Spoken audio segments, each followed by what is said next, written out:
हरि बोल हरि बोल हरि बोल बोल हरि बोल। श्री राधा माधव जी की जय। श्री निताई गौर प्रेमानंदे हरि हरि बोल। की बजयो जयो गौरा चांदे आरती करशो जयो जयो गौरा चांदे आरती करशो जहाना बिताटा बने जगमन लोभा जहाना बिताटा बने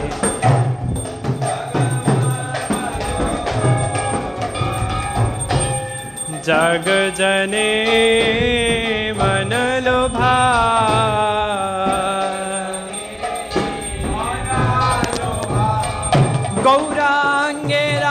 गौरांगेरारती शोभा जग जाने माना लोभा गौरांगेरारती शोभा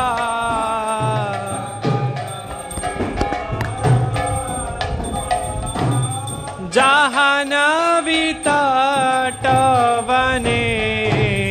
जग जाने माना लोभा जहान वितटवने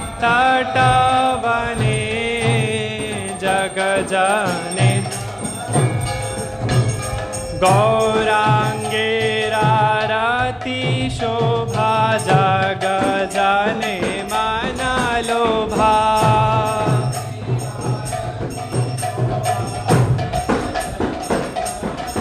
हरि बोल हरि बोल हरि बोल हरि बोल।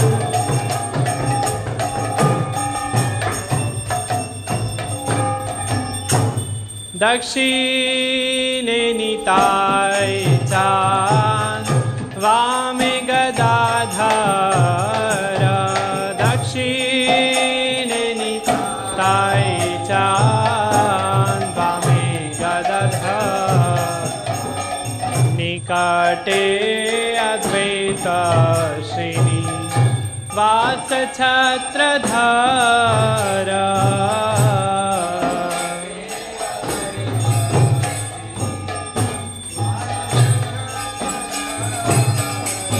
की बाबोसी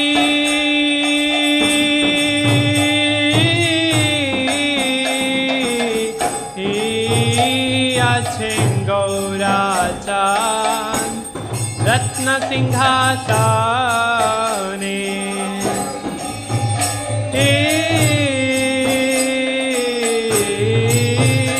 आछेन गौरा चांद रत्न हो आरती करे ना ब्रह्मा आदि देव गाणे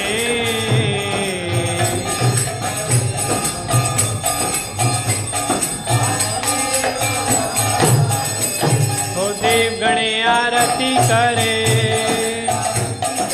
देव गणे आरती करे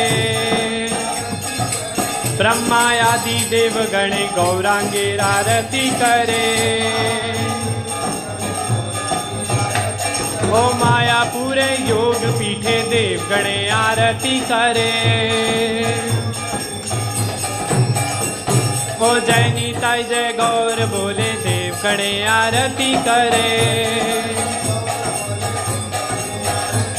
आमी गौरा कृपा पावो बोले देव गणे आरती करे गौरा कृपा पावो बोले देव गणे आरती जय नीताय जय गौरा बोले देव गणे आरती करे जय गौरा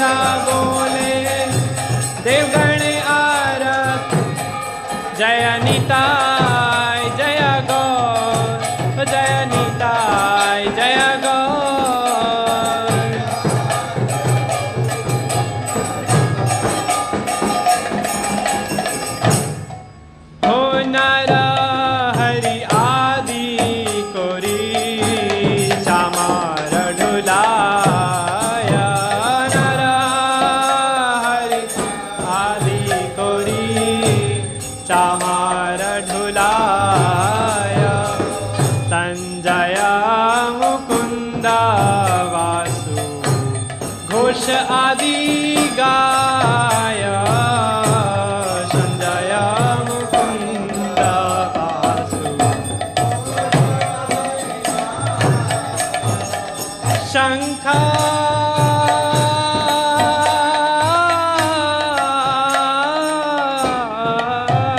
बाजे घंटा बाजे बाजे करताला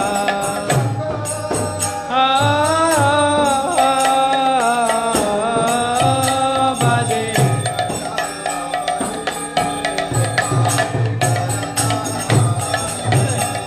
मधुरा मृदंगा बाजे परमा रसाला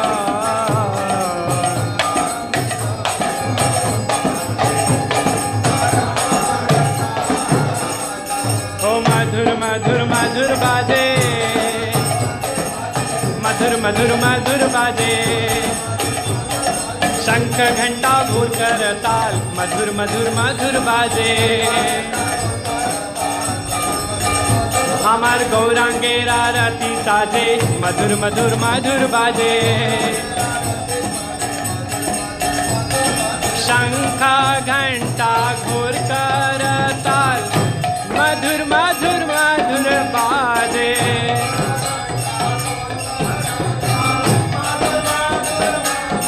हमार गौरांगेरा रति साजे मधुर मधुर मधुर बाजे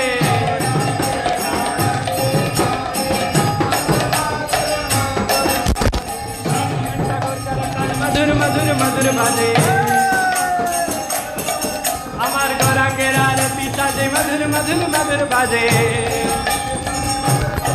गौरा है गौरा है गौरा है गौरा है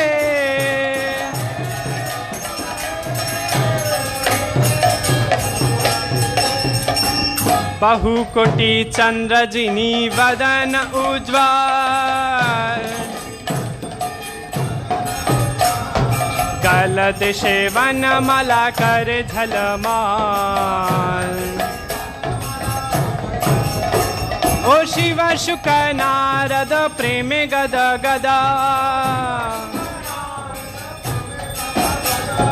भक्ति विनोद देखे गौरार संपदा ओ जय जय राधा कृष्ण युगल मिला आरती करे ललितादि सखी गणा मदन मोहन रूप त्रिभंग सुंदरा हो पीतांबर शिखी पुच्छ चूड़ा मनोहरा ओ ललिता माधव बामे वृष भानु कन्या नीलवसन गौरी रूपे गुण धन्या नाना विध अलंकार करे झलमान ओ हरि मन विमोहन वदन उज्ज्वल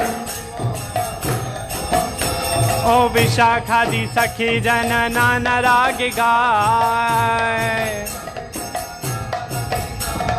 प्रिय नर्म सखी जत चामर ढुलाय श्री राधा माधव पद सरसीज आशे भक्ति विनोद सखी पद सुखे भाषे जय राधे राधे राधा गोविंद जय जय ओ जय राधे राधे राधा माधव जय जय हो जय राधे राधे राधा माधव जय जय ओ माधव जय जय माधव जय जय ओ गोविंद जय जय माधव जय जय राधा माधव जय जय, ओ माधव जय जय, जय राधा माधव, राधा माधव, राधा माधव राधे। जय राधा माधव, राधा माधव, राधा माधव राधे।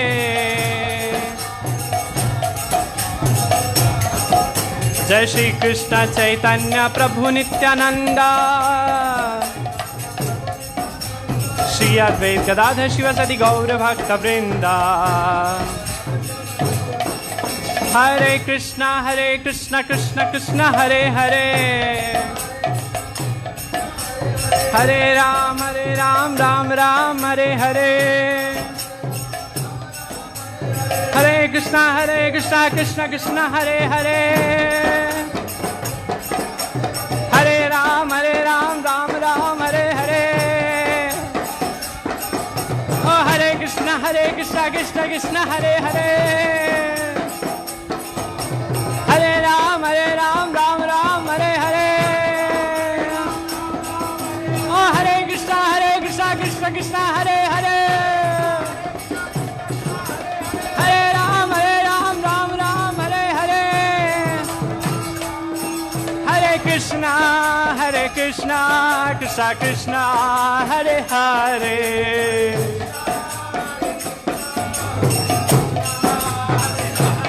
हरे राम राम राम हरे हरे।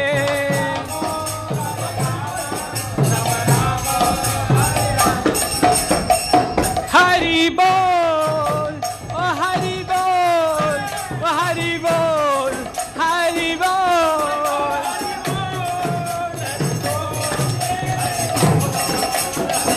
साई गौर हरि बोल, हरि बोल, हरि बोल, गौर हरि बोल। निताई गौर हरि बोल, हरि बोल, हरि बोल, हरि बोल, हरि बोल, हरि बोल।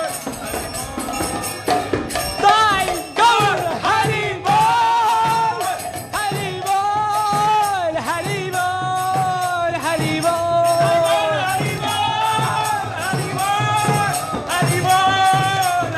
निताई गौर हरि बोल, हरि बोल, हरि बोल, हरि बोल।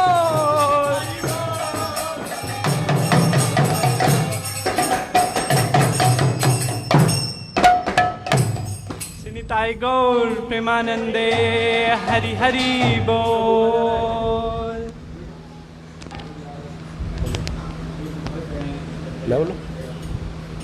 जय श्री श्री गुरु गौरांग गंधर्विका गिरिधारी, श्री श्री राधा विनोद बिहारी, श्री श्री राधा माधव जो की, सर्वविष्ट प्रदाता श्री गिरिराज गोवर्धन महाराज की, श्री वृंदा देवी तुलसी महारानी की, जय विष्णुपाद श्री श्रीमद भक्ति वेदांत सिद्धांति गोस्वामी महाराज की, जय नित्य लीला प्रविष्टो विष्णुपाद अष्टोत्तर श्री श्रीमद भक्ति विज्ञान भारती गोस्वामी महाराज की, जय नित्य लीला प्रविष्टो विष्णुपाद अष्टोत्तर श्री श्रीमद भक्ति वेदांत नारायण गोस्वामी महाराज की, जय नित्य लीला प्रविष्टो विष्णुपाद अष्टोत्तर श्री श्रीमद भक्ति वेदांत त्रिविक्रम गोस्वामी महाराज की, जय नित्य लीला प्रविष्टो विष्णुपाद अष्टोत्तर श्री श्रीमद भक्ति वल्लभ तीर्थ गोस्वामी महाराज की, जय नित्य लीला प्रविष्टो विष्णुपाद अष्टोत्तर श्री श्रीमद भक्ति वेदांत वामन गोस्वामी महाराज की, जय नित्य लीला प्रविष्टो विष्णुपाद अष्टोत्तर श्री श्रीमद भक्ति वेदांत स्वामी महाराज की, जय नित्य लीला प्रविष्टो विष्णुपाद अष्टोत्तर श्री श्रीमद भक्ति दयित माधव गोस्वामी महाराज की,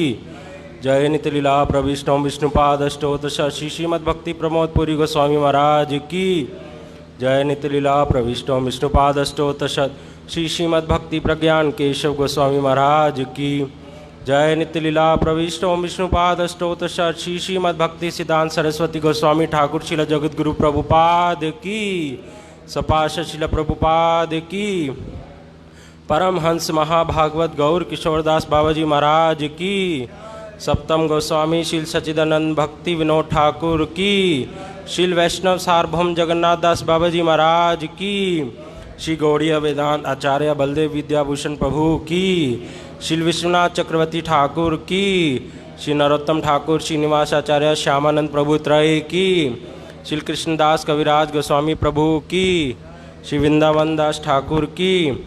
जय श्री रूप सनातन भट्ट रघुनाथ, श्री जीव गोपाल भट्ट दास रघुनाथ षड गोस्वामी प्रभु की, नामाचार्य हरिदास ठाकुर की, श्री स्वरूप दामोदर राय रामानंद गौर पार्षद आदि वृंद की। प्रेम से कहो श्री कृष्ण चैतन्य प्रभु नित्यानंद, श्री अद्वैत गदाधर शिवासादि गौर भक्त वृंद की। भक्त श्री नवदीप धाम की। श्री जय श्री श्री राधा कृष्ण गोप गोपी गो गोवर्धन द्वादश वनात्मक श्री ब्रजमंडल धाम की, द्वादश उपवन की। श्री राधा कुंड श्याम कुंड गिरि गोवर्धन की, यमुना देवी गंगा देवी तुलसी देवी भक्ति देवी की। जय श्री जगन्नाथपुरी धाम की। चारों धाम चारों आचार्यों चारों संप्रदायों की। जय श्री ब्रह्म मध्व गौड़ीय सारस्वत धारा की। शिला गुरुदेव की। शिला गुरुदेव आश्रित समस्त भक्त वृंद की। श्रीपाद माधव प्रिय प्रभु की। श्री श्री राधा माधव गौड़िया मठ की। तदीय सेवक वृंद की। संध्या आरती की। संध्या आरती दर्शनकारी भक्त वृंद की। भुवन मंगलकारी श्री हरिनाम संकीर्तन की। श्री निताई गौर प्रेमानंदे हरि हरि बोल।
करुणा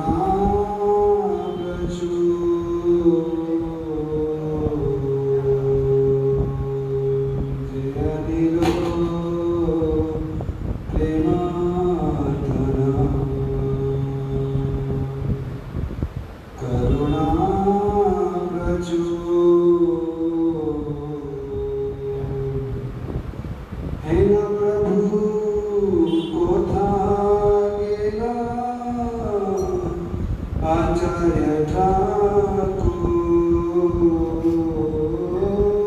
हे नौ प्रभु कोथा गेरा लोकनाथ गोस्वामी ठाकुर जे अनिलो प्रेम धन करुणा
सारी शक्ति संचरित कर दी और ये भी संचरित किया शक्ति जे तुम हमारी लीला कथाओं को वर्णन करते समय में मूर्छित न हो,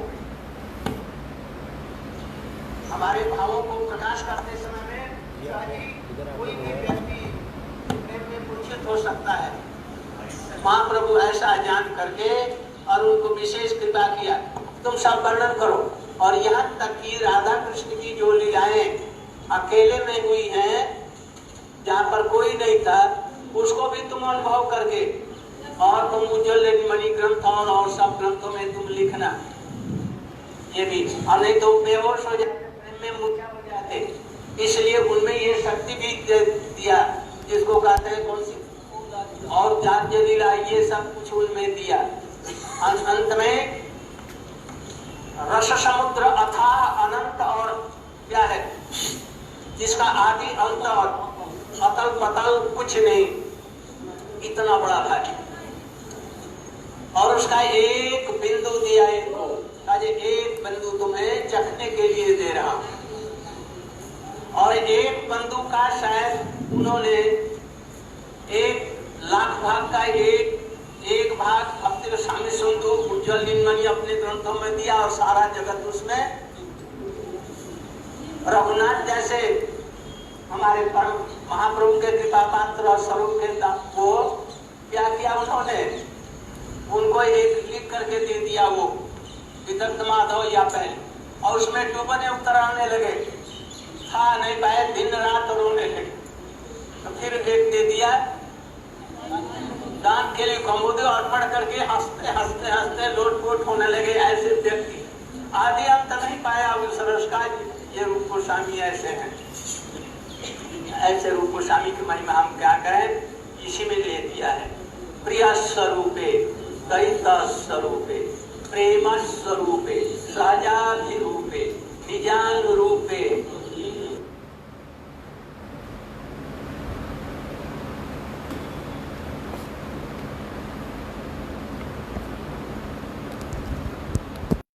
कल हम श्रवण कर रहे थे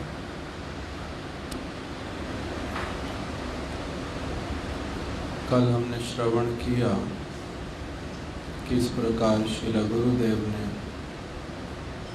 बतलाया, श्री चैतन्य महाप्रभु ने भक्ति रस सिंधु जो कैसा है, अथाह है, अपार है, जिसका तल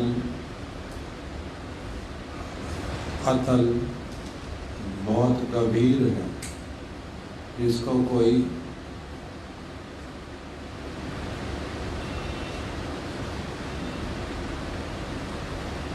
जिसका कोई पार नहीं पा पाता, पारा पार शून्य भक्ति रस सिंधु, उसका पार अपार कुछ भी नहीं है, बहुत गंभीर है, और छोर नहीं है उसका, पारा पार शून्य गंभीर भक्ति रस सिंधु, भक्ति रूपी रस का, सेवा आनंद का।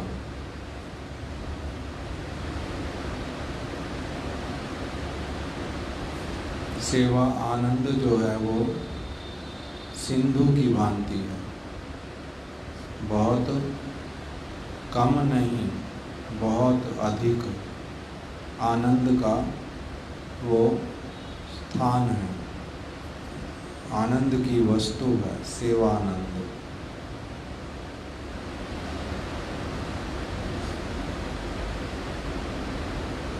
तोमा चाखाईते तार कही एक बिंदु, उसका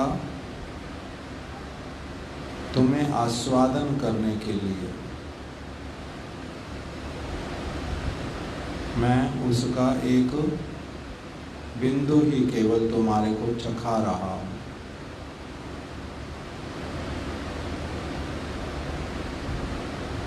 महाप्रभु ने श्रील रूप गोस्वामी पाद जी को ये भी बताया कि संक्षेपे कही विस्तार ना जाए वर्णन, मैं तुम्हारे को संक्षेप में ही इसका वृतांत श्रवण करा रहा हूँ। बहुत विस्तार से इसका वर्णन करना संभव पर भी नहीं है। और जब अपनी शिक्षा संपूर्ण की तब ये भी बतलाया, पहले तो कहा कि ये भक्ति रस पारापार शून्य गंभीर समुद्र की भांति है और उसका मैं तुम्हारे को एक बूंद चखा रहा हूँ। विस्तार से वर्णन करना संभव पर नहीं है, इसलिए अत्यधिक संक्षेप में ही वर्णन कर रहा हूँ। और अंत में कह दिया, ये प्रारंभ में कहा शिक्षा के, और अंत में क्या कहा? अंत में भी उसी बात को कहा कि मैंने बहुत संक्षेप में तुम्हारे को इसका श्रवण करा दिया, अब तुम स्वयं इसका भावना करना और अपनी आप से इसके भीतर में जो समस्त वस्तुएं हैं उसका आस्वादन, अनुभव इत्यादि स्वतः ही करना। अर्थात जो बात गुरुदेव सर्वप्रथम कह रहे थे वही बात ही यहाँ पर आ गई कि महाप्रभु के लिए उस वस्तु का वर्णन कर पाना संभव पर होता नहीं। गदगद हो जाते हैं, भाव विभोर हो जाते हैं, मुख से अधिक वस्तु निकल नहीं पाती, प्रकाशित नहीं होती। प्रकाशित कराया उन्होंने किसके माध्यम से? श्रील रूप गोस्वामी पाद के माध्यम से, उनमें विशेष शक्ति का संचार करके। विशेष शक्ति संचरित की प्रयाग में शिक्षा देते हुए अथवा शिक्षा देने से भी पूर्व। क्यों उनको उस समय शक्ति उनमें संचरित कर दी? उनके प्रति अत्यधिक प्रसन्न हुए थे। उनके समस्त गुणों के साथ साथ जो विशेष वस्तु उनका महाप्रभु के वचनों में दृढ़ विश्वास, गुरु मुखा पद्मावाक्या चित्ते ते करिए ऐक्या, आर ना करियो मने आशा। महाप्रभु के वचनों में दृढ़ विश्वास, उन वचनों के अतिरिक्त उन्होंने और किसी वस्तु को आदर किया नहीं। उनके आदर्श को देख करके इन्होंने स्वयं ही अपना भी वही आदर्श जो है ग्रहण किया और जिस प्रकार से महाप्रभु साधु जीवन गठित करने के लिए चाहते थे, उसी प्रकार का इन्होंने साधु जीवन अपना ग्रहण किया। इनकी इन क्रियाओं के प्रति अत्यधिक प्रसन्न होकर के महाप्रभु ने इनमें शक्ति का संचार किया और फिर अति संक्षेप में केवल मात्र भक्ति रस सिंधु की एक बूंद का उनको आस्वादन करा दिया और श्रील रूप गोस्वामी पाद उसको धारण करने में समर्थ हुए और महाप्रभु की कृपा से उन्होंने उस भक्ति रस समुद्र में अवगाहन किया स्वयं। और एक बूंद जो उनको महाप्रभु ने पान कराई थी, गुरुदेव ने कहा उस बूंद को यदि लाख भागों में हम बांट दें, उसके एक भाग को लेकर के उन्होंने क्या कर दिया? भक्ति रसामृत सिंधु, उज्ज्वल नीलमणि इत्यादि जैसे ग्रंथों के रूप में प्रकाशित कर दिया और उसी में सारा जगत डूब गया। अर्थात जितने भी समस्त रस काव्य के, अप्राकृत रस काव्य के, जड़ीय रस काव्य नहीं, अप्राकृत रस काव्य के जितने भी समस्त उच्च से उच्च समस्त विचार थे वो सभी उसके भीतर में समा गए, उसमें डूब गए। राय रामानंद प्रभु का चंडीदास विद्यापति रायर नाटक गीति कर्णामृत श्री गीत गोविंद, ये समस्त उसके भीतर में क्या हो गया, समाहित हो गए। इस कवि जयदेव गोस्वामी का गीत गोविंदम, कृष्ण कर्णामृतम इत्यादि जो समस्त काव्य, उनके जो भाव अति पवित्र उच्च जो समस्त भाव, वो सभी इसके भीतर में समा गए। इस प्रकार से गुरुदेव ने वर्णन किया। और फिर क्या कहा कि शिला रघुनाथ दास गोस्वामी श्रीमन महाप्रभु के अति निकट में बहुत वर्षों तक साक्षात रूप में सेवा करने वाले, उनके भावों की गंभीरता को बहुत सुष्ठु रूप से अनुभव करने वाले जो शिला रघुनाथ दास गोस्वामी, उन्होंने भी क्या किया, उनकी क्या अवस्था हुई जब शिला रूप गोस्वामी पाद जी का विदग्ध माधव नामक जो ग्रंथ जब वो उनके हाथ में पड़ा, तो वो भी जो प्रेम का एक पहलू विरह, उसमें पूर्ण रूप में डूब गए, पूर्ण रूप में डूब गए और हा हुताश करने लगे। तब फिर उनकी उस अवस्था को देख करके शिला रूप गोस्वामी ने जब उनके हाथ में अपना द्वितीय ग्रंथ ललित माधव अथवा यहाँ पर गुरुदेव ने बताया दान केली कौमुदी इत्यादि, दूसरा कोई ग्रंथ जब उनके हाथ में दे दिया जिसमें मिलन लीला का वर्णन, प्रेम के दूसरे पहलू को पुष्ट करने वाला, तब वो उसी में पूर्ण रूप में निमग्न होकर के और एक आनंदित अवस्था को प्राप्त कर गए। इस प्रकार से उनका काव्य कि अन्यों का तो कहना ही क्या, एक और तो जो समस्त जगत के अप्राकृत कवियों की कृति वो उसके भीतर में समा गई, और दूसरी ओर जो अप्राकृत कवि, कवि कहने का अर्थ अप्राकृत भक्त समाज, उसमें प्रधान श्री रघुनाथ दास गोस्वामी, वो भी क्या हो गए, इन्होंने जिस उस गंभीर समुद्र के एक बिंदु के भी लाखवें भाग को जो प्रकटित किया, उसी में वो भी क्या हो जाते, निमग्न हो जाते। कभी तो विरह की अवस्था वाले बिंदु में और कभी विरह की बिंदु के लाखवें भाग में। इस प्रकार से श्रील गुरुदेव ने वर्णन किया कि कैसे महाप्रभु की कृपा से श्रील रूप गोस्वामी पाद उस बिंदु को धारण कर पाए और उसके प्रभाव स्वरूप भाव विभोर अवस्था, मूर्छित अवस्था से भी अग्रसर हो करके उन्होंने इस प्रकार से महाप्रभु के हृदय की वार्ता को जगत में स्थापित किया, जिसको महाप्रभु प्रदान करना चाहते थे। श्री चैतन्य मनो अभीष्टम स्थापितं जेना भूतले।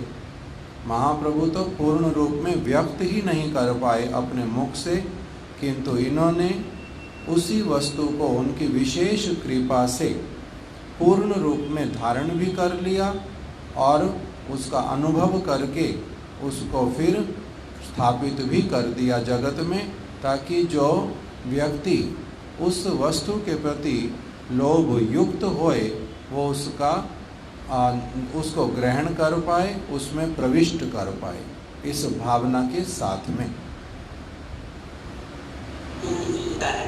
प्रिया स्वरूपे दयिता प्रेम स्वरूपे साजाभिरूपे निज बीजान रूपे तदान रूपे प्रिय स्वरूपे। अभी यहाँ पर श्रील गुरु एक श्लोक जिसकी रचना किया श्रील कवि कर्णपुर गोस्वामी ने, उनका ग्रंथ चैतन्य चंद्रामृतम अथवा चैतन्य चंद्रोदय नाटकम, अथवा नहीं, चैतन्य चंद्रोदय नाटकम ही ये शिला कवि कर्णपुर गोस्वामी का। उसमें उन्होंने महाप्रभु और महाप्रभु के परिकरों की लीला का के रूप में वर्णन किया है। किस प्रकार से महाप्रभु ने संन्यास ग्रहण किया, केशव भारती कहाँ पर रुके थे, क्या महाप्रभु का वार्तालाप हुआ, किस प्रकार से संन्यास ग्रहण किया, कैसे वहाँ से जगन्नाथपुरी की ओर गए, जगन्नाथपुरी में प्रताप रुद्र महाराज से कैसे भेंट हुई, किस प्रकार दक्षिण भारत गए, किस प्रकार उत्तर भारत वृंदावन इत्यादि के लिए चले, रूप गोस्वामी पाद कहाँ मिले, सनातन गोस्वामी कहाँ मिले, किससे क्या उन्होंने वार्तालाप किया, किसको क्या सेवा कार्य बतलाया, इसका बहुत सुंदर रूप में रघुनाथ दास गोस्वामी कैसे अपने घर से गए, किस प्रकार से उनका वैराग्य था, ये सारा कुछ उसमें बहुत सुंदर रूप में वर्णन किया उस ग्रंथ में, चैतन्य चंद्रोदय नाटकम। उसी के अंतर्गत रूप गोस्वामी जी का वर्णन करते हुए उनके चरण कमलों में स्वयं को समर्पित करते हुए उन्होंने क्या किया, उनकी महिमा का गान किया इसी श्लोक के माध्यम से। प्रिय स्वरूपे दैत स्वरूपे प्रेम स्वरूपे सहजाभिरूपे, ये जो श्लोक, इसके माध्यम से उन्होंने रूप गोस्वामी पाद की महिमा का वर्णन किया। ये श्लोक शिला रूप गोस्वामी पाद जी की समाधि मंदिर जो है उसके एक और लिखा रहता था, मार्बल के ऊपर वो लिखा हुआ था। उसी को ही गुरुदेव दूर से पढ़ करके जहाँ गुरुदेव बैठे हैं उसके ऊपर भी एक श्लोक लिखा, आद दानंग स्त्रीणग दंतई, ये वाला, और दूसरी तरफ लिखा हुआ है प्रिय स्वरूपे दैत स्वरूपे, इसलिए उसको वहीं से पढ़ रहे हैं और साथ साथ में उसकी थोड़ी सी संक्षेप में व्याख्या कर रहे हैं। हमारे महाराज इस विषय में एक बात बोलते थे कि शिला रूप गोस्वामी जी की महिमा बोली है श्री वल्लभाचार्य ने, और दूसरी तरफ रूप गोस्वामी जी की ये महिमा बोली है कवि कर्णपुर गोस्वामी ने। वल्लभाचार्य जी ने भी रूप गोस्वामी जी की महिमा कही, किंतु उस प्रकार से अनुभव करके नहीं, किंतु दूसरी ओर जो कवि कर्णपुर गोस्वामी ने महिमा का गान किया वो अनुभव के साथ में। वल्लभाचार्य जी ने क्या महिमा गान किया, उन्होंने कहा प्रयाग में ही जिस समय महाप्रभु रूप गोस्वामी और अनुपम तीन लोग एक साथ में थे, वहीं पर वल्लभाचार्य आए और वल्लभाचार्य जी ने महाप्रभु को प्रणाम किया। बाद में रूप गोस्वामी और अनुपम जी ने प्रणाम किया वल्लभाचार्य जी को। तब उनको प्रणाम करते देख करके वल्लभाचार्य थोड़े अग्रसर हुए कि उनको उठा करके आलिंगन करेंगे, स्पर्श करेंगे, और इसी बीच में महाप्रभु ने क्या कह दिया, महाप्रभु ने कहा श्री वल्लभाचार्य से कि आप इनको स्पर्श नहीं करना, यह जाति अति नीच, इनकी जो जाति है वो बहुत निम्न है, जाति से बहुत निम्न है ये। यद्यपि थे कौन? रूप गोस्वामी, अनुपम प्रभु इत्यादि, ये भारद्वाज गोत्रीय ब्राह्मण उच्च कोटि के कर्नाटक देशीय, इनके पूर्वज जो हैं वो कर्नाटक देशीय थे। किंतु तब भी महाप्रभु ने क्या कह दिया, यहाँ जाति अति नीच, ये जाति से बहुत निम्न है, इनको आप स्पर्श नहीं करना, स्पर्श नहीं करना। और श्री वल्लभाचार्य जी ने क्या उत्तर प्रदान किया कि जिनके मुख पर निरंतर भगवान का नाम उच्चारित हो रहा है, नृत्य कर रहा है, ऐसा व्यक्ति किसी भी जाति का क्यों ना हो, वो तो क्या है, त्रिभुवन को पवित्र करने वाला है। नामे भक्तस् चतुर्वेदी, इस श्लोक का वहाँ पर उच्चारण किया कि भगवान ने स्वयं अपने मुख से कहा है कि यदि कोई चतुर्वेदी भी हो किंतु यदि मेरा भक्त नहीं, ब्राह्मण होने से ही क्या होगा, और दूसरी ओर यदि कोई चंडाल भी क्यों ना हो किंतु यदि मेरे नाम का उच्चारण करता है तो वो त्रिभुवन को पवित्र कर देता है। और जो अभक्त ब्राह्मण होने पर भी अन्यों को पवित्र करने की तो बात ही क्या, स्वयं भी पवित्र नहीं हो पाता। इसलिए ये और नीच जाति के होने के कारण अपवित्र, इनको स्पर्श नहीं करूं, ये कैसी बात हुई। उन्होंने बोल तो दिया ये बात,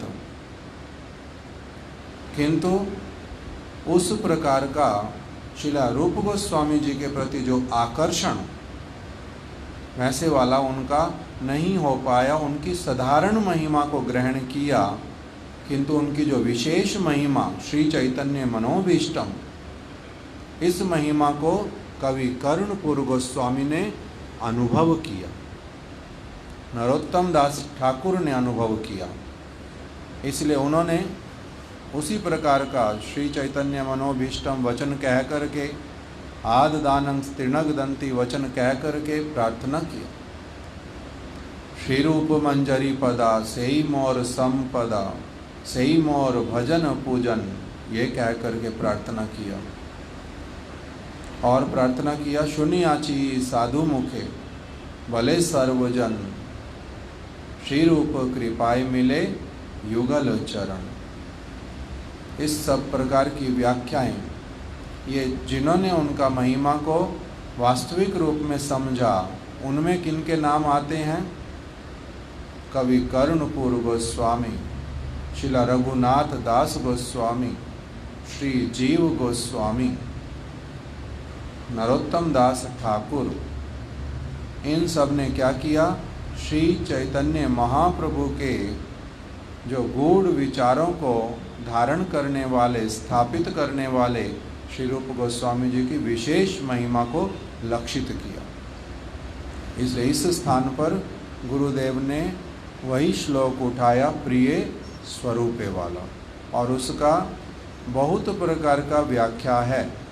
गुरुदेव भी समय समय पर उसका अलग अलग विस्तार से उसका व्याख्या किया, गुरुदेव ने भी, और श्रीला महाराज जी भी इसकी अलग अलग प्रकार से व्याख्या करते थे। ये बहुत विशेष श्लोक श्रीला रूप गोस्वामी जी की जो महिमा, उसका इंगित प्रदान करने वाला।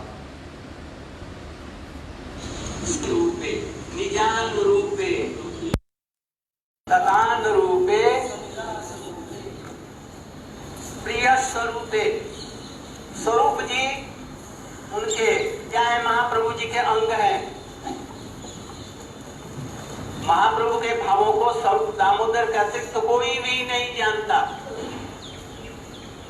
Anyone except Swarup Damodar, anyone can not know the internal mode of Shrimati Mahaprabhu, that is Shrimati Radhika. The heart of Mahaprabhu, what is this? Mahaprabhu का हृदय क्या है? राधा रानी जी का हृदय है, और उसमें महाभाव मोदन मादन चित्र जल्पा और क्या क्या यहाँ इसमें भरा पड़ा है। महाप्रभु कौशल में किससे कीर्तन करते हैं इस भाव में उठ जाते हैं, ये स्वरूप दामोदर के अतिरिक्त नहीं जानते। इसलिए रथ यात्रा के समय में जब वो गा रहे थे जाको मार, कोई नहीं समझा, केवल समझ रहा कौन, स्वरूप दामोदर। और उस भाव को एक छोटे से बच्चे ने समझ लिया, तो महाप्रभु जी उसकी पीठ थपथपा करके बोले तुमने कैसे जान लिया? स्वरूप दामोदर जिस पर आपकी कृपा है उसके अतिरिक्त कोई नहीं जान। ऐसे स्वरूप जी जैसे वो ललिता जी हैं, जैसे महाप्रभु उनके राधा जी के प्रिय हैं, ऐसे ही ये रूप गोस्वामी जी प्रिय हैं। आगे एक पंक्ति और आगे है जिसमें इसी को ही बोल रहे हैं। रूप गोस्वामी कुछ अर्थों में उनसे इसमें राधा जी के साथ में इतिहास कर रहे हैं, उस समय में ललिता जी भी इनसे पूछेंगी मैं हूँ, लता नहीं जा रूप मंजरी स्पेशल चीज है, उनको दोनों का एक पलंग पर सुला सकती हैं, उनका विजन कर सकती हैं। ललिता जी नहीं आएंगी, ललिता जी को संकोच है, वो क्या है देखो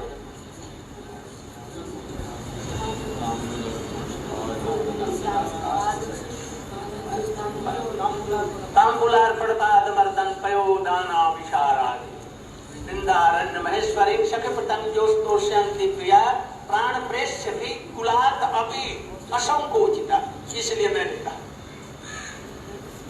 इसलिए रूप गोस्वामी के यहाँ कोई उनको न गिराने पर भी राधा जी रूप मंजरी उनको कपड़े लांगे पहना सकती हैं, उनको अधिकार है, उनका सब श्रृंगार कर सकती हैं, इसलिए उनका एक विशेष भाव है। इन भावों को हमारे रूप गोस्वामी जी ने स्थापित किया। इसलिए अब यहाँ पर सबसे पहला जो शब्द व्यवहार हुआ प्रिय स्वरूपे, श्रील गुरुदेव इस स्थान पर जो व्याख्या कर रहे हैं वो क्या है? पहले बतलाया प्रिय स्वरूपे, स्वरूप शब्द कहने से उसका अर्थ लिया शिला स्वरूप दामोदर गोस्वामी, और उसमें गुरुदेव वर्णन कर रहे हैं कि कैसे चैतन्य चरितामृत इत्यादि ग्रंथों में वर्णन आया कि शिला स्वरूप दामोदर गोस्वामी श्री चैतन्य महाप्रभु के ऐसे अंतरंग परिकर हैं जो श्री चैतन्य महाप्रभु के हृदय को संपूर्ण रूप में जानते हैं। इसीलिए जब महाप्रभु जगन्नाथपुरी में रहते थे एक नियम था कि यदि कोई भी व्यक्ति, कोई भी भक्त श्री चैतन्य महाप्रभु को कुछ श्रवण कराना चाहता है, कुछ कहना चाहता है, पहले वो किसको सुनाएगा? शिला स्वरूप दामोदर गोस्वामी को सुनाएगा। यदि वो अप्रूव कर देंगे तब तो उस व्यक्ति को आज्ञा मिलेगी कि महाप्रभु को जाके सुना दे। महाप्रभु को यदि कोई अपनी आप से सुनाने कुछ पहुंच गया तो महाप्रभु पहले क्या कहते कि स्वरूप दामोदर को सुना दो। यदि वो कह देंगे कि मैं सुन लूँ तब तो मैं सुन लूँगा, नहीं तो मैं नहीं सुनूँगा। किस लिए ऐसा करते थे? क्योंकि कभी कभी कोई भक्त ऐसी कोई चीज़ लिख करके ले आता था जिसको सुनने से महाप्रभु को आनंद के स्थान पर दुख होता था, जिसमें शुद्ध काव्य नहीं होता था, शुद्ध भक्ति का बात नहीं लिखा होता था, जिसमें अशुद्ध भक्ति का कुछ मिश्रण होता था। किसी किसी वस्तु में मायावाद का यदि संपर्क रहता था तो उसको श्रवण करने से महाप्रभु दुखी होंगे। इसीलिए रसाभास दोष यदि किसी में रहेगा तो वो सब कुछ पहले क्या होता, स्वरूप दामोदर गोस्वामी श्रवण कर लेंगे। यदि ठीक होगा तो महाप्रभु के पास में श्रवण करने के लिए भेजेंगे, नहीं तो नहीं भेजेंगे। अर्थात इतना अधिक वो महाप्रभु के जो भाव उसको समझते हैं कि क्या सुनना उनके लिए आनंददायक होगा और क्या सुनना उनके लिए अच्छा नहीं होगा। वो उठ करके जल लेकर के आए, किंतु पी करके आएंगे नहीं, पिएगा यहीं बैठ के कंटिन्यूस। मैं नहीं पी सकते थे 1 मिनट।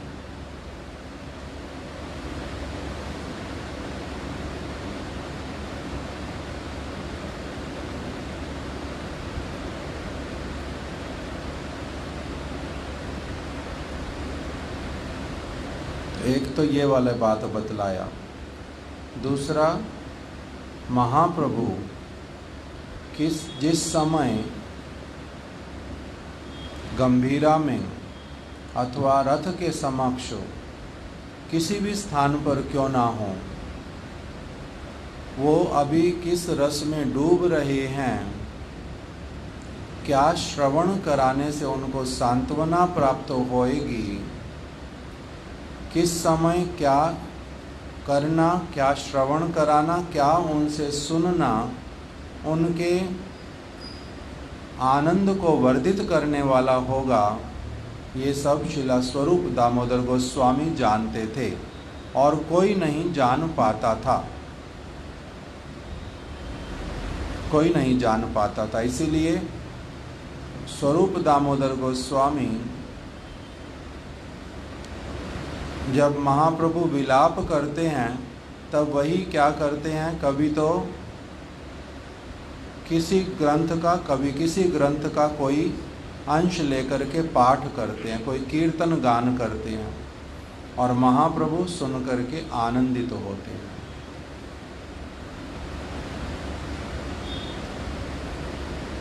गंभीरा में जिस समय विशेष लीलाएं प्रकाशित करते हैं उनको कोई संभाल नहीं सकता सहज रूप में, किंतु ये पूर्ण रूप में संभाल लेते हैं। ऐसे महाप्रभु के हृदय को जानने वाले।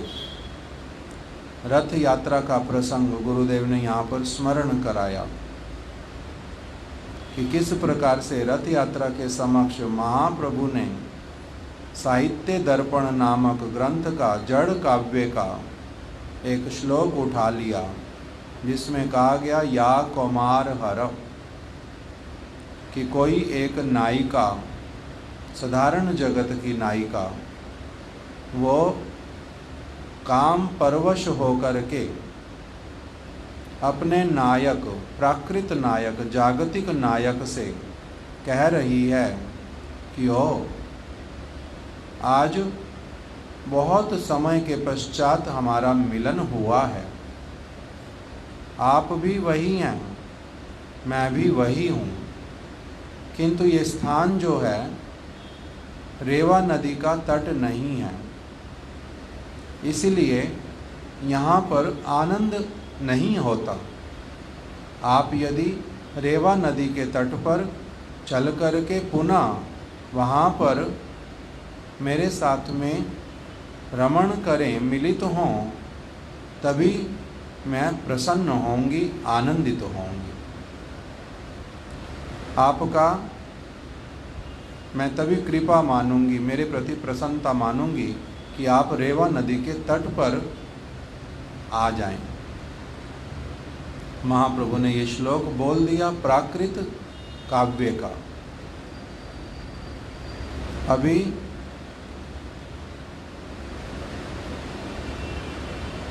उस श्लोक को, पहली बात तो बहुत अधिक भीड़ है जगन्नाथ रथ यात्रा के समय में, और चारों ओर क्या है, बहुत अधिक कोलाहल है। कोलाहल है मृदंग का, करताल का, पंडों के द्वारा बजाए जाने वाले वाद्य यंत्रों का, और साधारण लोगों का परस्पर में हाहाकार करके बात करने का, एक तो चारों तरफ बहुत अधिक कोलाहल है और दूसरी ओर महाप्रभु भाव विभोर होकर के किसी वस्तु का गान कर रहे हैं। क्या गान कर रहे हैं, कितने लोग ध्यान से श्रवण करेंगे? कुछ एक लोगों ने उसको श्रवण किया, बहुत कम लोगों ने। निकट में अधिक लोग नहीं रह पाते उस समय। महाप्रभु ने अलग अलग सेवाएं दे दी सबको और उसी के बीच में ही वो स्वयं भी भाव विभोर होकर के ही इन सारी वस्तुओं को बोल रहे हैं। कभी उनके नेत्रों से अश्रु प्रवाहित हो रहे हैं, कभी गदगद होकर के कुछ बोल रहे हैं, उसमें भी आधे अधूरे वचन निकलते हैं। उसको जिन्होंने सुन करके समझ भी लिया कि क्या कह रहे हैं, किंतु उसका अर्थ भावार्थ करना कि महाप्रभु सन्यासी होकर के सब समय कृष्ण भक्ति की वार्ता करने वाले आज इस विशेष उत्सव में जगन्नाथ जी को देख करके कोई शास्त्रों की स्तव स्तुति मूलक वस्तुएं नहीं कह करके साधारण जगत की जो ये काव्य की नायिका की बात, नायक की बात, जिनके भीतर में प्राकृत काम इत्यादि है, ऐसे वाले सारे वचन क्यों कह रहे हैं? समझ नहीं पाते,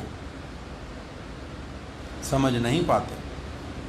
कौन समझता है? वहाँ पर वर्णन आया एकला स्वरूप दामोदर, एकमात्र स्वरूप दामोदर ही समझ पाते हैं कि महाप्रभु ने इस समय में इस श्लोक को क्यों उठाया, प्राकृत जगत का श्लोक।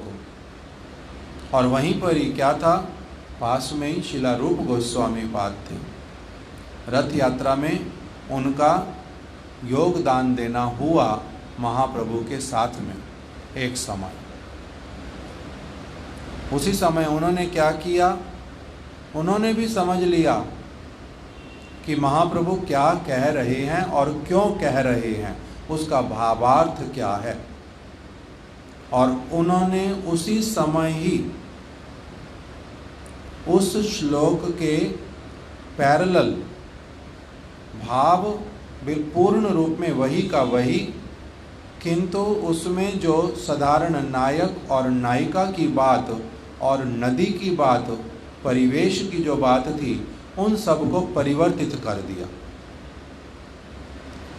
उन्होंने क्या अर्थ किया, श्लोक उन्होंने मन मन में उसी समय बना लिया कि श्रीमती राधिका कुरुक्षेत्र में अपने समक्ष कृष्ण को देख करके ये कह रही हैं कि हे कृष्ण, आप वही कृष्ण हैं और मैं भी वही की वही राधा हूँ। बहुत लंबे समय के पश्चात इस स्थान पर आज आपके साथ में साक्षात्कार, भेंट, मिलन इत्यादि हो रहा है, किंतु कहाँ तो ये स्थान जहाँ पर घोड़े हैं, जहाँ पर हाथी चिघाड़ रहे हैं, घोड़ों के चरणों की टप टप, और किस प्रकार का आपका वेश,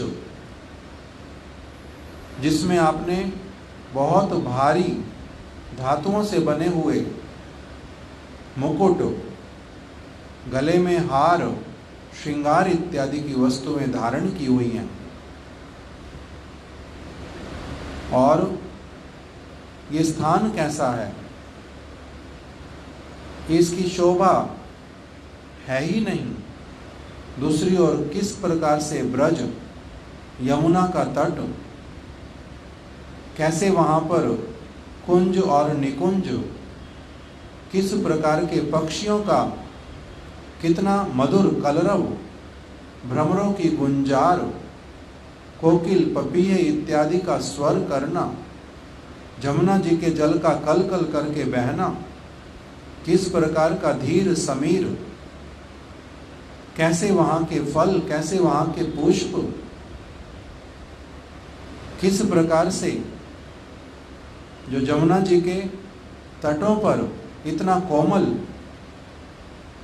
जो बालू इत्यादि वो सब, इसलिए वो स्थान और ये स्थान, इसका कोई तुलना। इसलिए आप यदि यमुना के तट पर पुनः लौट करके उस स्थान पर यदि अपने दर्शन प्रदान करें जहाँ पर आपके सेवा की समस्त सामग्रियाँ उपस्थित हैं, तभी मेरे हृदय में क्या हो, आनंद हो सेवा करके, उत्तम उत्तम वस्तुओं के द्वारा आपकी सेवा करके। इस प्रकार का एक श्लोक रचना कर दिया। साहित्य दर्पण के श्लोक के पैरेलल दूसरा श्लोक, जिसमें नायिका का नाम प्रकाशित हो गया श्रीमती राधिका, नायक का नाम प्रकाशित हो गया श्री कृष्ण, नदी का नाम प्रकाशित हो गया यमुना जी। इस प्रकार से इन्होंने क्या किया, श्रील रूप गोस्वामी पाद जी ने उस श्लोक को अपने मन के भीतर में रचना कर लिया। महाप्रभु के भावों को, वचनों को एक अप्राकृत स्वरूप उन्होंने प्रदान कर दिया। था वो अप्राकृति, महाप्रभु अप्राकृत वस्तु ही बोल रहे थे, किंतु साधारण रूप में बाहर से लग रहा था प्राकृत वचन उन्होंने उच्चारित किए। इन्होंने उनको दूसरा रूप दे दिया। और जब अपनी भजन कुटीर पर पहुंचे, कहाँ रहते थे, सिद्ध बकुल नामाचार्य शिला हरिदास ठाकुर के साथ में। सनातन गोस्वामी पाद भी जब जगन्नाथपुरी गए, उन्होंने भी शिला हरिदास ठाकुर के साथ रहना उचित निर्णय किया। और जब शिला रूप गोस्वामी पाद गए, उन्होंने भी उनके साथ रहना ही निर्णय किया, उचित निर्णय किया। किस लिए कि हम लोगों का पूर्व काल में जो विधर्मी लोग, उनके साथ रहना हुआ था, कभी उठना बैठना इत्यादि हुआ, स्पर्श इत्यादि हुआ, इसलिए हम लोग अपवित्र हैं। जगन्नाथ जी के मंदिर जाने का हमारा अधिकार नहीं। जिस मार्ग पर जगन्नाथ जी के सेवक, पांडा इत्यादि लोग भ्रमण करते हैं, आना जाना करते हैं, उस मार्ग पर हम जाएंगे नहीं। कारण हमारा यदि भूल से भी उनसे स्पर्श हो जाएगा तो इसमें हमारा दोष हो जाएगा, अपराध हो जाएगा, क्योंकि वो लोग सेवक विधर्मी के शरीर वाले व्यक्ति के साथ में मेरा संपर्क हुआ, और यदि हमारा स्पर्श, हमारा शरीर अभी इस जगत में, इस जीवन में कैसा हो गया है, अपवित्र है। इस दीनता सूचक भाव को ग्रहण करते हुए उन्होंने शिला हरिदास ठाकुर के साथ में रहना ही उचित ठहराया। महाप्रभु ने कुछ कहा नहीं, अर्थात मौन रह कर के भी इसका अनुमोदन किया कि आपके जैसे व्यक्ति, सनातन गोस्वामी जी के विषय में बोला था ये बात महाप्रभु ने, कि आपके जैसा व्यक्ति ही यदि इस मर्यादा का रक्षण नहीं करे तो कौन रक्षण करेगा, जगत में सीखेगा कौन वस्तु को। तो इसलिए ये दोनों शिला सनातन गोस्वामी पाद और शिला रूप गोस्वामी पाद जाकर के अपना पुरी में जब भी गए, अपना निवास स्थान बनाया सिद्ध बकुल को। और महाप्रभु का क्या नियम था? महाप्रभु का नियम था कि वो नित्य प्रति सिद्ध बकुल में जाते थे, नित्य प्रति जाते थे। वहाँ पर जब जो भी रहता उनके साथ में महाप्रभु भेंट करते, उनको अपना दर्शन प्रदान करते। कभी हरिदास ठाकुर अकेले रहते तब भी उनको मिलते नित्य प्रति, कभी सनातन गोस्वामी और हरिदास ठाकुर यदि थे तब उन दोनों से भेंट की, कभी रूप गोस्वामी और शिला हरिदास ठाकुर थे तब उनसे भी भेंट की। महाराज जी एक बात इसमें ऐड करते थे कि महाप्रभु कब जाते थे सिद्ध बकुल में? स्नान समुद्र में करने के पश्चात। यद्यपि कहीं कहीं पर पढ़ने से लगता है कि मिल करके तब समुद्र स्नान करने जाते थे, किंतु महाराज जी जोर करके कहते थे कि वो समुद्र स्नान करके यहाँ पर आते थे। कोई ऐसा ना सोच ले कि चलो पहले इनसे मिल लिया महाप्रभु ने, फिर एक तरफ से कृपा करने वाली भावना से मिल तो लिया और बाद में जाकर के समुद्र स्नान करके अपने आप को पवित्र करते थे। किंतु महाराज जी कहते थे नहीं, वो पहले समुद्र स्नान करके आते थे और भावना क्या रहता था कि मैं अभी पूर्ण पवित्र नहीं हुआ इस जल में स्नान करके, पूर्ण पवित्र होऊंगा भक्तों के दर्शन करके। इसलिए अपने स्नान को पूर्ण करने के लिए महाप्रभु समुद्र स्नान करने के पश्चात हरिदास ठाकुर के स्थान सिद्ध बकुल पर आते थे। तो महाप्रभु जब वहां पर आए, ये रथ यात्रा का प्रसंग हो गया, रूप गोस्वामी जी ने सुन लिया महाप्रभु के वचन को, मन मन में उसके पैरेलल एक श्लोक रचना कर ली, और जब अपने भजन कुटीर में आ गए वहीं पर उन्होंने क्या किया, उस अपने श्लोक को उन्होंने ताल पत्र के ऊपर लिख करके रखा।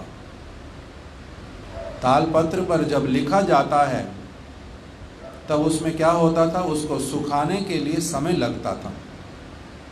तो उन्होंने सूखने के लिए लिख तो दिया, उस समय का जिस प्रकार का व्यवस्था होता होगा स्याही इत्यादि का, जो मयूर पंख उसके जो चोंच पीछे वाला भाग उसके द्वारा वो कलम के रूप में व्यवहार होता था, उससे लिख दिया और फिर उसको सूखने के लिए रख दिया। कहाँ पर? अपनी जो झोपड़ी जिसमें वो रहते थे, कुटीर, उसी की छत के भीतर में उसको ठूस दिया, खोप दिया। वो कैसी वाली छत है? फूंस की बनी हुई। उस फूंस की छत के भीतर में अंदर की तरफ से रख दिया उसको सूखने के लिए, और चले गए स्नान करने के लिए। समुद्र स्नान, समुद्र पास में वहाँ से बिल्कुल समुद्र स्नान करने चले गए, और इसी बीच में महाप्रभु वहाँ पर उपस्थित हो गए। श्रील हरिदास ठाकुर से भेंट की और फिर रूप गोस्वामी से भेंट करने के लिए उनकी भजन कुटीर के भीतर चले गए, किंतु रूप गोस्वामी वहाँ पर थे नहीं। आज जब भीतर में प्रवेश किया तो सहज रूप में ही उस ताल पत्र के ऊपर दृष्टि महाप्रभु की चली गई, जो रूप गोस्वामी ने लिख करके सूखने के लिए रखा था। महाप्रभु ने उसको उतार लिया अपने हाथ में पकड़ करके और उसको पढ़ लिया। पढ़ने के साथ ही साथ में हम लोग इस वस्तुओं की कल्पना नहीं कर सकते वो किस प्रकार से प्रेम में विभोर रहते थे। जो हल्का सा कुछ चिंगारी मिलने से वो एकदम से ऐसे प्रकाशित हो जाता जैसे कि माचिस की तीली के साथ में अगर किसी एसिड का संपर्क होने से जैसे एकदम से ज्वलनशील वस्तु बहुत भभक भगक भभक करके जलने लगती है, कोई और प्रयास नहीं करना पड़ता, ऐसे ही एकदम से आग लग जाती है। उसी प्रकार से ऐसे ये प्रेममय वस्तु, प्रेममय कलेवर महाप्रभु का, जिसके द्वारा क्या हुआ कि जैसे ही उन्होंने उस वचन को देखा लिखे हुए, एकदम से प्रेम से विभोर हो गए, गदगद हो गए, नेत्र से अश्रु प्रवाहित होने लगे और मुख से कोई शब्द नहीं निकलता। हृदय के भीतर में परम आनंद है। दो कारणों से, एक तो वचन पढ़ करके और दूसरा रूप गोस्वामी अभी तो बहुत प्राचीन हुआ नहीं ये, पहली बार मिले थे रामकेली में, दूसरी बार कहाँ पर मिले थे? प्रयाग में, और अब ये तीसरी बार रथ यात्रा के समय में आके उपस्थित हुआ। और इतना गंभीर मेरे वचन जो पुराने पुराने भक्त साथ में रहते, स्वरूप दामोदर के अतिरिक्त तो कोई और नहीं समझ पाता, और इसने समझ लिया। इसके द्वारा बड़े आनंदित हुए हृदय में। और जब उसी समय साथ में कौन है? स्वरूप दामोदर गोस्वामी, और कुछ भक्तों का भी नाम आया चैतन्य चरितामृत में। महाप्रभु ने उनको वही तालपत्र दिखलाते हुए क्या कहा अपने मुख से वचन? रूप आमार मनेर वार्ता केमते जानीला। अपनी आप से अनजान बनते हुए उन्होंने स्वरूप दामोदर गोस्वामी के समक्ष उनकी परीक्षा लेने के लिए, परीक्षा अर्थात वहाँ पर शब्द यही आया, परीक्षा लेने के लिए, महाप्रभु ने स्वरूप दामोदर की परीक्षा लेने के लिए उनके समक्ष तालपत्र रख करके उनसे प्रश्न किया कि रूप ने मेरे मन की वार्ता को कैसे जान लिया। तब मैंने महाराज जी से प्रश्न किया था कि महाराज जी यहाँ पर परीक्षा शब्द का क्या अर्थ है स्वरूप दामोदर गोस्वामी की परीक्षा के लिए? तो महाराज जी ने उत्तर दिया, परीक्षा शब्द का यहाँ पर अर्थ है कि उनके भी मत को सुनने के लिए, उनके मत को सुनने के लिए। महाप्रभु ने जब पूछा रूप केमते मनेर वार्ता जानीला, मेरे मन की गंभीर जो वार्ता विचार, जिस भावना से मैंने वो साहित्य दर्पण का श्लोक उच्चारित किया था, उसको इसने कैसे जान लिया? अपने आप समझ लिया महाप्रभु ने। रूप गोस्वामी तो नहीं है वर्णन करने के लिए कि मैंने ये श्लोक कैसे लिखा, इसका विचार मेरे मन में कहाँ से आया। महाप्रभु ने स्वतः समझ लिया कि मैंने रथ यात्रा के समक्ष ये वचन बोले थे साहित्य दर्पण के, उसने साथ में खड़े होकर के सुन लिया था, और सुनने के साथ ही साथ में इस प्रकार से वचनों को ग्रहण करके लिपिबद्ध कर दिया। इसलिए स्वरूप दामोदर से पूछ लिया, और स्वरूप दामोदर गोस्वामी ने क्या उत्तर प्रदान किया? उन्होंने उत्तर प्रदान किया कि आपकी कृपा, विशेष कृपा के बिना संभव ही नहीं कि कोई इस प्रकार से समझ पाए और लिख पाए, संभव नहीं है। और महाप्रभु ने भी साथ साथ में मोहर लगा दी कि हाँ, जो आपने कहा वही परम सत्य। परीक्षा में सफल हुए हो आप पूरे तरह से। महाप्रभु ने एडमिट कर लिया वहाँ पर कि हाँ, मैंने रूप को योग्य पात्र जान करके, योग्य पात्र जानी आमी, मैंने उनको योग्य पात्र जान करके प्रयाग में उनके भीतर में शक्ति का संचार किया था। ये बात महाप्रभु ने बोल दी। उसी समय रूप गोस्वामी पाद समुद्र स्नान करके वहां उपस्थित हुए थे। जब ये वार्तालाप महाप्रभु का स्वरूप दामोदर गोस्वामी से चल रहा है, महाप्रभु ने क्या किया? रूप गोस्वामी को देख करके एक उनकी पीठ पर, गुरुदेव कह रहे हैं पीठ पर थपथपाया। वहाँ पर वर्णन आया इसी प्रकार का कि चापड़ मारीला, मतलब कि थप्पड़ लगाया। कौन सा थप्पड़? प्रेम वाला। बड़े आनंदित होकर के कि ओ, तुमने मेरी पूरी वार्ता को समझ लिया और इस प्रकार से लिपिबद्ध कर दिया। तो इसलिए गुरुदेव ने यहाँ पर वर्णन किया कि वो वस्तु जिसको स्वरूप दामोदर के अतिरिक्त और कोई नहीं जान पाता था, इन्होंने क्या कर लिया? स्वरूप दामोदर गोस्वामी के जैसी पूर्ण स्थिति को प्राप्त कर लिया। इसलिए इनके लिए कवि कर्णपुर गोस्वामी ने क्या कह दिया? प्रिय स्वरूपे। स्वरूप दामोदर गोस्वामी की भांति पूर्ण रूप में रत्ती भर भी कम नहीं, उनके जैसे ही आप श्री चैतन्य महाप्रभु की प्रियता को प्राप्त करने में अपने अप्राकृत गुणों के द्वारा पूर्ण रूप में समर्थ हुए, इसलिए आप कौन है? प्रिय स्वरूपे। स्वरूप दामोदर गोस्वामी की भांति पूर्ण रूप में उसी के वैसे ही आप महाप्रभु के अत्यंत अत्यंत अंतरंग और प्रिय, ये उस वचन में प्रकाशित हो गया। अब ये बोल करके गुरुदेव ने उससे आगे की बात अपने अनुभव और अपने हृदय की वार्ता को यहाँ पर बतला दिया कि ये जो कहना हुआ प्रिय स्वरूपे, फिर आगे कह रहे हैं दैत्य स्वरूपे, प्रेम स्वरूपे, जो सब कह रहे हैं।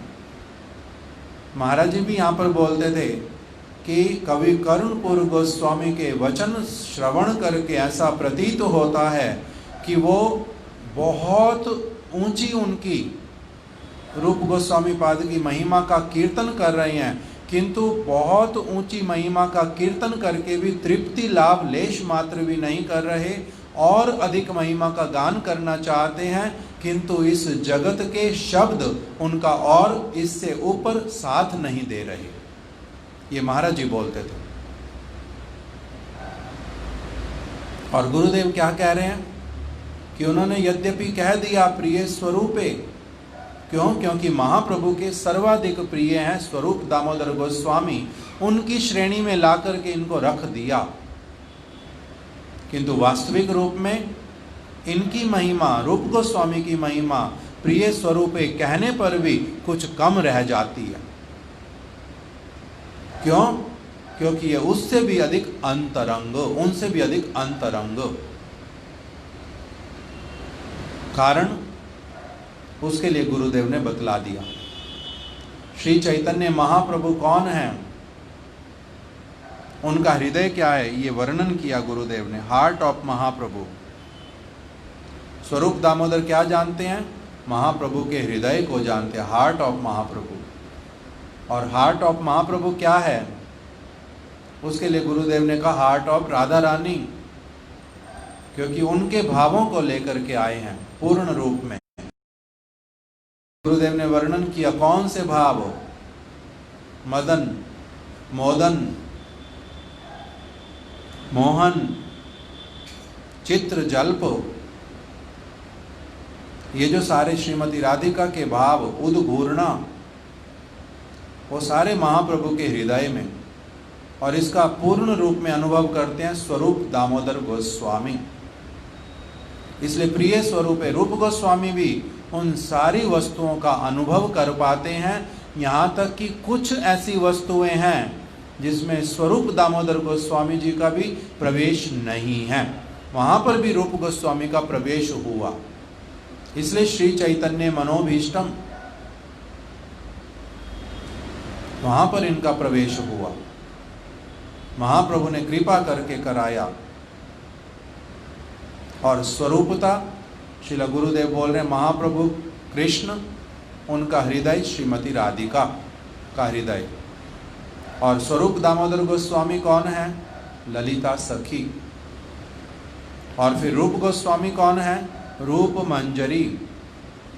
ब्रज की लीला में यद्यपि रूप मंजरी सेवा करती हैं ललिता सखी के आनुगत्य में, ललिता सखी के गण में रूप मंजरी प्रधान मंजरी, किंकरी दासी। दासी होने पर भी इनका महात्म्य अधिक उनसे कुछ क्षेत्रों में, उसी को गुरुदेव ने यहाँ पर इंगित किया। जिनके प्रति एक व्यक्ति का संबंध होता है, वो उसकी महिमा को अधिक देख पाते हैं और गान करते हैं, उनकी महिमा का गान करते हैं, उसमें से ढूंढ लेते हैं कैसे उसकी महिमा गान करें। इसलिए गुरुदेव ने क्या गान कर दिया कि यद्यपि किसी समय श्री ललिता सखी ही क्या करती हैं, रूप मंजरी को आदेश करती हैं कि आप क्या करना, निकुंज के द्वार पर आप ही खड़ी हो जाना, किसी को भीतर में प्रवेश करने देना नहीं, ये आदेश कर दिया और श्री रूप मंजरी वही सेवा करने में नियुक्त हो जाती हैं। और ये तो आदेश हो गया। अभी हो सकता है निकुंज के बाहर में 2 घंटे 3 घंटे की सेवा है, ये खड़ा होना है। उसी बीच में ललिता सखी किसी और स्थान पर गई, कोई और सेवा करके फिर से वहाँ पर वो प्रविष्ट होना आ गई और अब निकुंज के भीतर में प्रवेश करना चाहती हैं। तो वहीं पर ही श्री रूप मंजरी ने क्या कह दिया, गुरुदेव हाथ दिखाते हुए कहते थे ऐसे, यारी ललिते रुको, भीतर में प्रवेश नहीं कर सकती आप, राधा जी का संकोच होगा, आप उनकी समवयस्का। इस प्रकार से रूप मंजरी का इतना सामर्थ्य है कि वो ललिता सखी को भी क्या कर सकती हैं, निषेध कर सकती हैं कि खबरदार अभी भीतर जाना नहीं। तो इसलिए जो सेवाएं ये कर सकती हैं वो ललिता सखी नहीं कर सकती। ऐसी सेवाएं जिनमें इनका प्रवेश है, अधिकार है, श्रीमती राधिका प्रसन्नता पूर्वक इनके समक्ष निसंकोच भाव से समस्त सेवाएं ग्रहण कर लेती हैं, वो ललिता सखी के समक्ष नहीं कर पाती। इसीलिए जो प्रिय स्वरूप शब्द वो यद्यपि रूप गोस्वामी जी की बहुत ऊंची महिमा को प्रदर्शित तो करता है, किंतु तब भी उससे ऊपर वाली जो तुलना का और कोई पात्र मिलता नहीं है, इसलिए तब ये ठीक है, किंतु उससे ऊपर का और कोई पात्र है ही नहीं रूप गोस्वामी जी के अतिरिक्त, इसलिए उनकी तुलना केवल करनी पड़ती किसके साथ में, प्रिय स्वरूपे। ये शब्द अब गुरुदेव का पुनः श्रवण जब करेंगे 1 मिनट 2 मिनट का, तब हमारा पूर्ण रूप में स्पष्ट होगा कि हम क्या श्रवण कर रहे हैं। रूप गोस्वामी के नगीर आने पर भी राधा जी उनको दोनों का एक पलंग पर सुला सकता जी है स्वरूप दामोदर, और उसमें रानी जी का हृदय है, और उसमें महाभाव मोदन मादन चित्र जलवा और क्या रघुनाथ जैसे हमारे परम महाप्रभु के कृपा पात्र और स्वरूप के वो क्या किया उन्होंने, उनको एक लिख करके दे दिया वो विदग्ध माधव या पहले, और उसमें डूबने उतर आने लगे, था नहीं पाए, दिन रात रोने लगे। तो फिर एक दे दिया दान के लिए कमोदे, और पढ़ करके हंसते हंसते हंसते लोटपोट होने लगे। ऐसे व्यक्ति आदि अंत नहीं पाया उस रस का। ये रूप गोस्वामी ऐसे हैं, ऐसे रूप गोस्वामी की महिमा हम क्या कहें, इसी में ले दिया है। प्रिय स्वरूपे दयिता स्वरूपे प्रेम स्वरूपे सहजाभिरूपे निजान रूपे ततान रूपे प्रिय स्वरूपे। स्वरूप जी उनके क्या है, महाप्रभु जी के अंग है। महाप्रभु के भावों को स्वरूप दामोदर के अतिरिक्त तो कोई भी नहीं जानता। Anyone except Sarup Damodar, anyone does not know the internal mode of Srimad Mahaprabhu. That is Srimati Radhika. The heart of Mahaprabhu, what is this? महाप्रभु का हृदय क्या है? राधा रानी जी का हृदय है, और उसमें महाभाव मोदन मादन चित्र जलवा और क्या क्या जाए उसमें भरा पड़ा है। महाप्रभु कौशल में किस लिए कीर्तन करते हैं, किस भाव में उठ जाते हैं, ये स्वरूप दामोदर के अतिरिक्त नहीं जानते। इसलिए रथ यात्रा के समय में जब वो गा रहे थे जाको मार, कोई नहीं समझा, केवल समझ रहा कौन, स्वरूप दामोदर। और उस भाव को एक छोटे से बच्चे ने समझ लिया, तो महाप्रभु जी उसकी पीठ थपथपा करके बोले, तुमने कैसे जान लिया? स्वरूप दामोदर जिस पर आपकी कृपा है उसके अतिरिक्त कोई नहीं जानता। ऐसे स्वरूप जी जैसे वो ललिता जी हैं, जैसे महाप्रभु उनके राधा जी के प्रिय हैं, ऐसे ही ये रूप गोस्वामी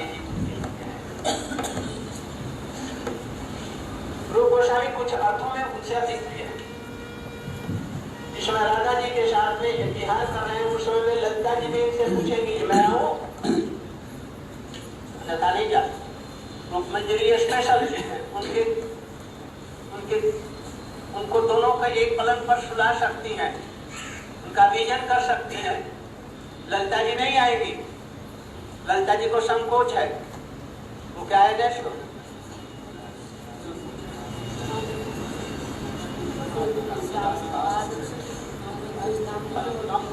तांबुलार्पण पादमर्दन पयोदाना विशाराज वृंदारण्य महेश्वरी सखपतंग जोस्तोष्यंति प्रिया प्राण प्रेष्य भी कुलात अभी असंकोचिता। इसलिए मैंने कहा इसलिए रूप गोस्वामी के यहाँ कोई उनको नगी रहने पर भी राधा जी रूप मंजरी उनको कपड़े लहंगे पहना सकती हैं, उनको अधिकार है, उनका सब श्रृंगार कर सकती हैं। इसलिए उनका एक विशेष भाव है, इन भावों को हमारे रूप गोस्वामी जी ने स्थापित किया। इसलिए स्वरूप जैसे ये महाप्रभु के प्रिय है, अत्यंत प्रिय है। दैता स्वरूप, दैता स्वरूप मैंने क्या, अभी यहाँ तक हमने क्या श्रवण किया? अभी प्रिय स्वरूपे, शिला गुरुदेव ने उसी का वर्णन कर दिया। प्रिय स्वरूपे, उसमें एक बात गुरुदेव ने कही, स्वरूप दामोदर जो है वो कौन है? महाप्रभु के अंग, महाप्रभु के अंग हैं। इसका अर्थ क्या होता है? शिला स्वरूप दामोदर गोस्वामी महाप्रभु के अंग हैं। अंग शब्द का अर्थ क्या होता है? जैसे हमारे महाराज जी ने वर्णन किया एक दिन गोपीनाथ भवन में परम गुरुदेव की महिमा गान करते हुए कि ये शिला भक्ति प्रज्ञान केशव गोस्वामी महाराज ये कौन है? प्रभुपाद जी के अंग हैं।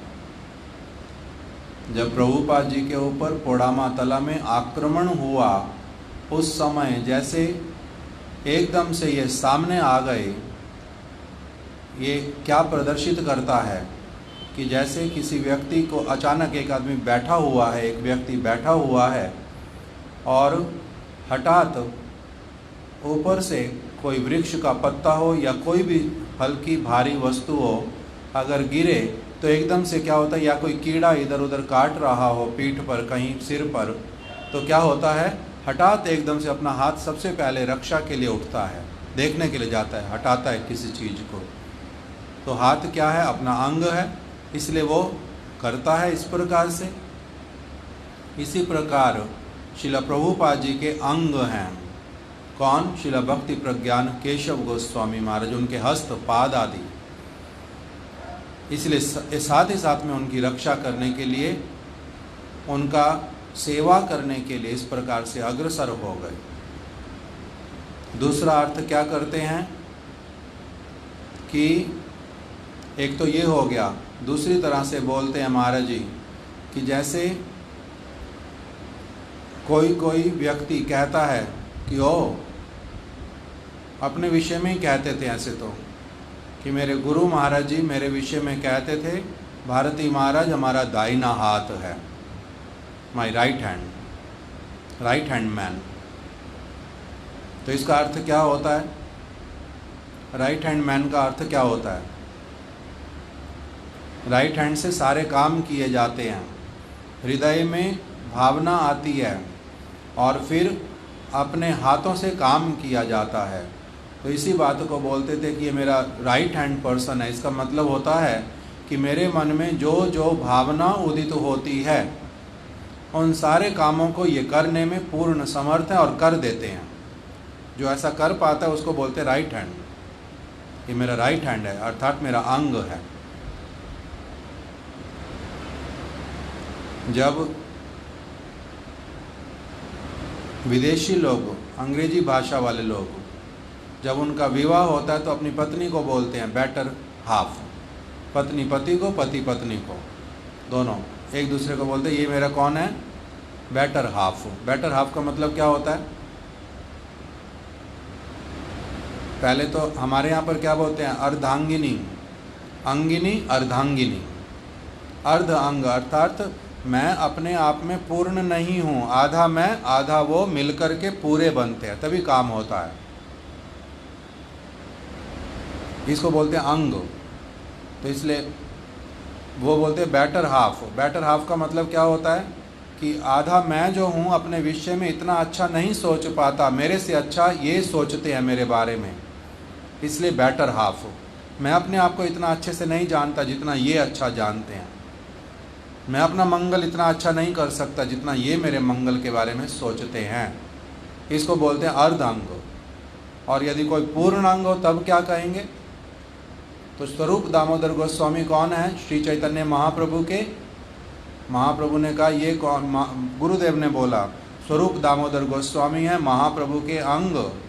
अंग कहने का मतलब नॉन डिफरेंट फ्रॉम हिम, दो शरीर एक आत्मा, इस प्रकार का व्याख्या मन में आता है।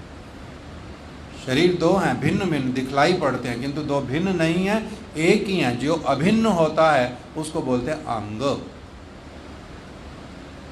तो प्रिय स्वरूपे अर्थात उनके अभिन्न अंग हैं आप। और अभिन्न अंग में भी फिर जैसे रूप गोस्वामी जी का हमने श्रवण कर लिया कि स्वरूप दामोदर से अधिक प्रवेश है उल्टा, तो इसे इनका नाम हो जाएगा बेटर अंग, बेटर हाफ। उस प्रकार की भावना से कि स्वरूप दामोदर कौन है? वो महाप्रभु के अंग हैं। अंग है अर्थात नॉन डिफरेंट हैं, द्वितीय स्वरूप हैं उनके। इस प्रकार की भावना के साथ में ये शब्द व्यवहार किया जाता है। आज हम लोग यहीं पर ही कथा को विश्राम देते हैं, कल इससे आगे और श्रवण करेंगे। शिला गुरुपाद पद्म की जय, शिला रूप गोस्वामी पाद की जय, समस्त वैष्णव वृंद की जय। वांछा कल्पतरुभ्यश्च कृपा सिंधुभ्यैव च पतितानां पावनेभ्यो वैष्णवेभ्यो नमो नमः।